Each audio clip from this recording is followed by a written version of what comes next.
ഈ പുഴയും കടന്ന് പുത്തൻ പ്രൊമോ റിവ്യൂയിലേക്ക് ഏവർക്കും സ്വാഗതം. അങ്ങനെ നിവിനാണെങ്കിൽ കുറേ വട്ടം കാവേരിയെ വിളിക്കുന്നുണ്ട്. കാവേരി ഫോൺ എടുക്കുന്നില്ല. എന്തായാലും ഒരു വട്ടോടെ വിളിച്ചു നോക്കാം എന്നും പറഞ്ഞുകൊണ്ട് നിവിൻ ഫോണിൽ വിളിക്കുന്നുണ്ട്. അപ്പം കാവേരി എടുക്കുന്നുണ്ട്. എന്താ വിളിക്കുന്നതെന്ന് ചോദിക്കുന്നുണ്ട് കാവേരി.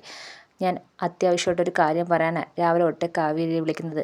ഇയാളുടെ അച്ഛനുമായി ബന്ധപ്പെട്ടൊരു കാര്യം പറയാനാണ്. ഇയാൾക്ക് അറിയാൻ താല്പര്യമില്ലെങ്കിൽ ഞാൻ എന്നെ വിളിക്കുന്നില്ല എന്നും പറഞ്ഞുകൊണ്ട് ഫോൺ കട്ട് ചെയ്തങ്ങ് വെക്കുകയാണ്. ഇത് കേൾക്കുമ്പോഴത്തേക്ക് കാവേരി ആകെപ്പാടെ ടെൻഷൻ ആവുന്നുണ്ട്. കാവേരി തിരിച്ച് വിളിക്കുന്നുണ്ട്.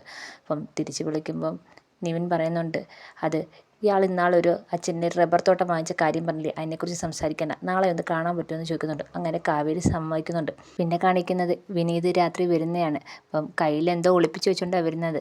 അപ്പം ആദ്യം പിടിക്കുന്നത് കാവേരിയാണ്. കാവേരി മണത്തൊക്കെ നോക്കുന്നുണ്ട് കുടിച്ചോ എന്നൊക്കെ. അതിനുശേഷം കയ്യിൽ എന്താണെന്നൊക്കെ ചോദിക്കുന്നുണ്ട്. അവസാനം എങ്ങനെയൊക്കെയോ കാവേരിയുടെ കയ്യിൽ നിന്ന് വിനീത് രക്ഷപ്പെടുന്നുണ്ട്. അതിനുശേഷം അച്ചമ്മ പിടിച്ചു നിർത്തുന്നുണ്ട് വിനീതിനെ. അപ്പം അച്ചമ്മയും ചോദിക്കുന്നുണ്ട്. പക്ഷേ അച്ചമ്മയാണെങ്കിൽ കയ്യിൽ എന്തോന്ന് നോക്കുന്നുണ്ട്. അപ്പം അച്ചമ്മ കാണുന്നുണ്ട് അലുവയും മുല്ലപ്പൂവാണെന്നൊക്കെ.